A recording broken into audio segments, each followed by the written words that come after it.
They say Saudi Arabia is the primary manifestation of Islam, that everything it does is representative of Islam. Many would like you to believe that there's merit to this argument. The Saudi kingdom is, after all, home to Mecca and Medina, the two holiest sites in Islam. Monarch after monarch has sold the idea that Saudi Arabia and Islam are interchangeable entities. The Saudi regime has leveraged its role as guardian of these cities to shroud extremist views under religion. But now, Riyadh wishes to contain this ideology that it did so much for so long to promote. Let me tell you how. Saudi Arabia is planning to stop funding mosques in foreign countries. The former Saudi Minister for Justice and Secretary General of the Muslim World League, Mohammed bin Abdul Karim Issa, has been quoted as saying this. No more Saudi funding for foreign mosques. This is according to a report by Le Matin Dimanche, a Swiss newspaper.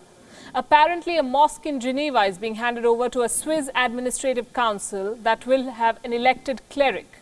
And the Saudis wish to do the same across the world.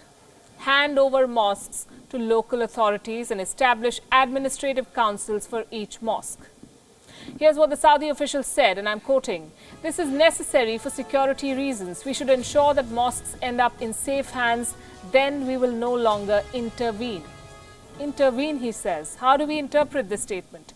Saudi Arabia wishes to stop selling Wahhabism to the world. The Crown Prince, Mohammed bin Salman, does not want to repair Wahhabism's trail of wreckage.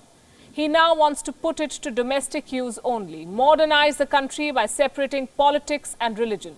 The Sheikhdom is already undergoing dramatic changes. Women have been authorized finally to drive, and cinemas have been reopened in this country. MBS has come to terms with the fact that Wahhabism is not only a problem for the world but also for his own country.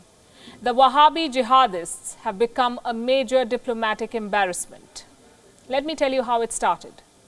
Since the 1960s, Saudi Arabia has sponsored a multi-million-dollar effort to export Wahhabi Islam to the world, a bid to ensure that God, rather than materialism or worldly ambition, dominated the minds of Muslims. Then came the Iranian Revolution, 1979. The Shia Muslims were gaining ground. Saudi Arabia worked harder to counter them, put in more money to build mosques the world over.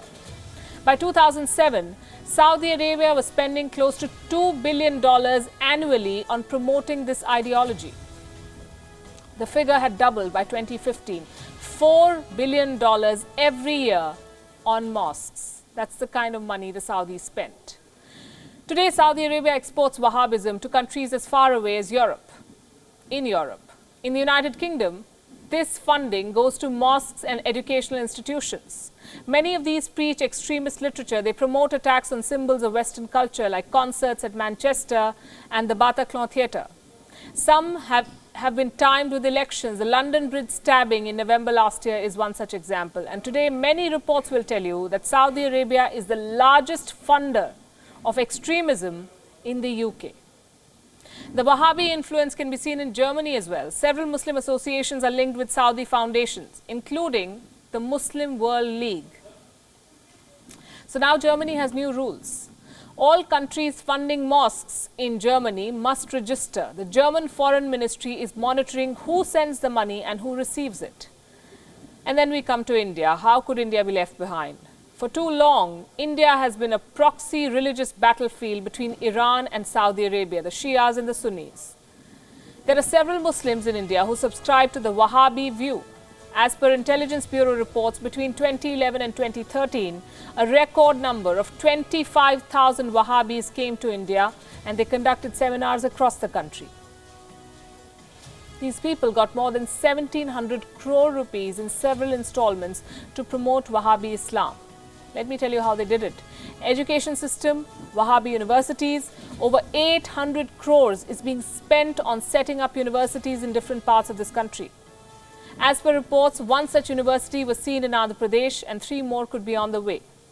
All of them catering to Wahhabi preachings. And since we're discussing the Wahhabi education system, let me tell you what exactly it preaches. Shrines are forbidden. Every Muslim woman should wear the parda or the veil. Men and women should not mingle in public.